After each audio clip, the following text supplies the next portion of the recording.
Today I'm working on this molar here. I'm about 90% sure there's an abscess down there on the front outside corner. I would say close to 100% sure. What I'm trying to do is to isolate the abscess and then break through.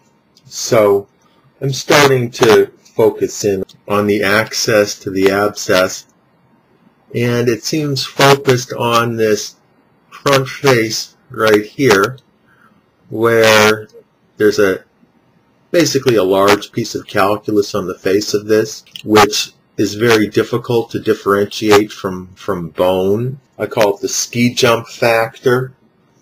Let's say this is the tooth, this is the bone.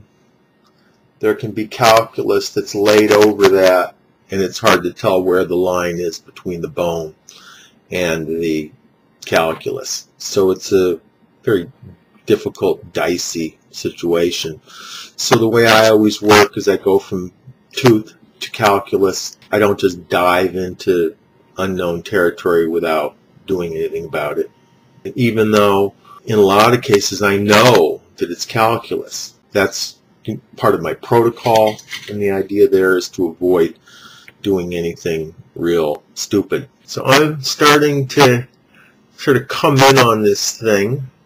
The gap between the tooth, I've brought that pretty much all the way down, and then there's a very sensitive area in there, and I could go after that directly, but I'm not going to, because this calculus, it does have to be lowered one way or the other, and my logic is to completely isolate the abscess prior to bursting the abscess. Part of the logic there is also that a second debridement might be necessary, and this is a good way of avoiding additional problems when it comes to the second debridement, because the abscess can very easily reform itself as well. On this tooth, I had like 5 abscesses. The abscess kept reforming itself.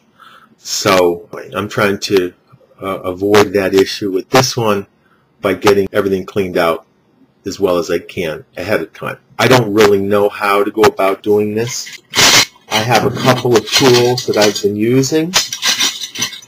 Largely, I just do it on an ad hoc basis. In particular, I like this Mini Sickle. What the sickle does is it puts mass on top of the calculus so that when you pull, the calculus is up against the mass. That's one. And also the curettes, they tend to bend a little bit. They'll tend to skip, maybe twist a little bit. This isn't going to do that, so this is going to end up delivering a glassy surface.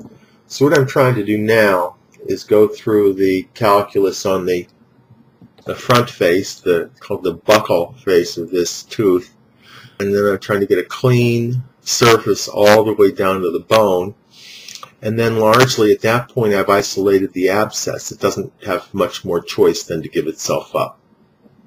In addition, there's a cap on this tooth, and I don't want to dislodge the cap. I wouldn't say it's a disaster, but it's certainly, highly negative if that were to happen. So I want to avoid that as well. So I'm going to start with this sickle again. It's sort of hard to say where I'm going with this. I don't want to pull up because I don't want to catch onto the cap. But the idea of pulling up is attractive. The idea of getting underneath the calculus is also attractive. So, I don't really have a great solution there. So I'm just going to get started and then just see where it goes. The only thing I do know is that if I can get a continuous flow of little pieces of calculus coming out, then I'm moving in the right direction, and then I'll get some bright ideas as I go. And I have a few ideas in mind, but I just don't want to force the issue. I want to work with what works and move things forward. I just don't quite know how I'm going to execute it. Let's give that a go. Okay, so what I'm doing here is I'm going into the furcation, which guarantees me a position along the tooth.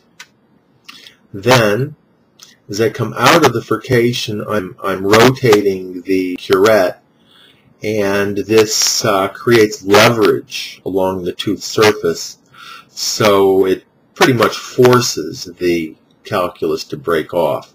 What I'm going to try to do is exhaust that avenue. That's one.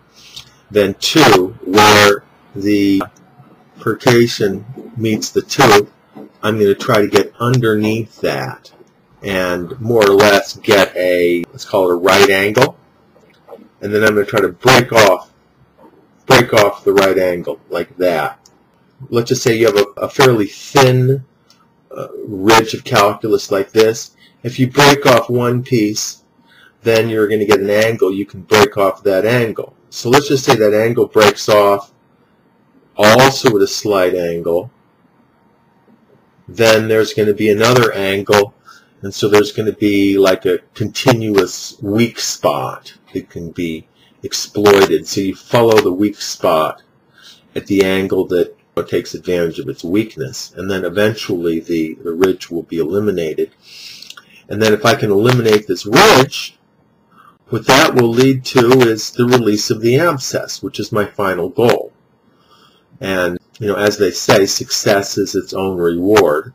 So if I can eliminate this abscess without causing additional damage, however I did it, then that is successful.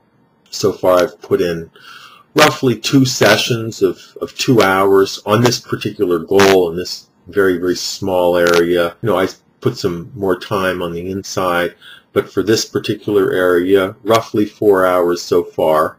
I anticipate another 2 hours to get to the abscess, and then 2 hours to clean the abscess. So this one operation or venture is going to be roughly an 8-hour thing. Okay, so let's give it a go. And then, like I said, I go in very, very slowly. Avoid trauma. No trauma, no drama.